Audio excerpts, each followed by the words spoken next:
une situation pour le moins étonnante. Il y a quelques jours, une Japonaise de 25 ans s'apprêtait à monter dans son vol à l'aéroport international de Hong Kong. Si tout s'est passé normalement, elle a été arrêtée avant de pouvoir grimper dans l'avion de la compagnie low-cost Hong Kong Express.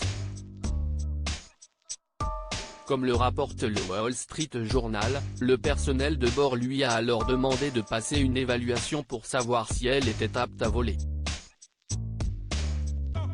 dont un test de grossesse.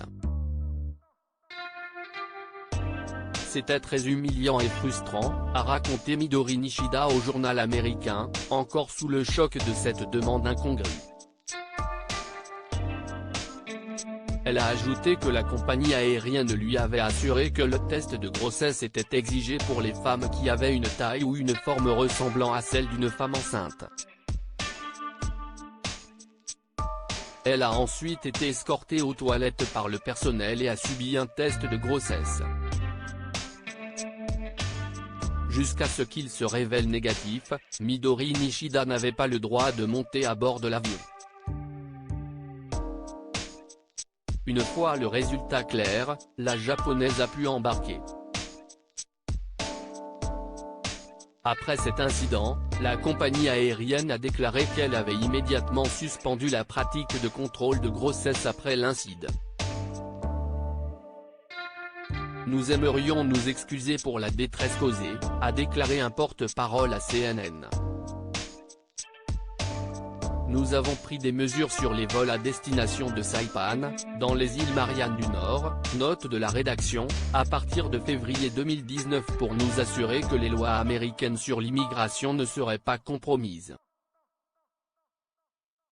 Une destination pour les femmes enceintes sous notre nouvelle direction, nous reconnaissons les préoccupations importantes que cette pratique a suscitées, a conclu la compagnie aérienne. Selon les médias américains, l'île de Saipan est une destination prisée par les femmes enceintes puisqu'elle est rattachée aux États-Unis depuis 1944.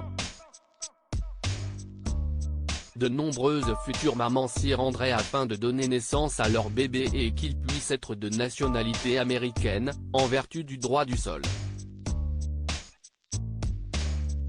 Selon les chiffres de CNN, 582 bébés de touristes étrangères sont nés sur les îles du Pacifique en 2018. Les résidents permanents ont quant à eux accueilli 492 nourrissons cette année-là.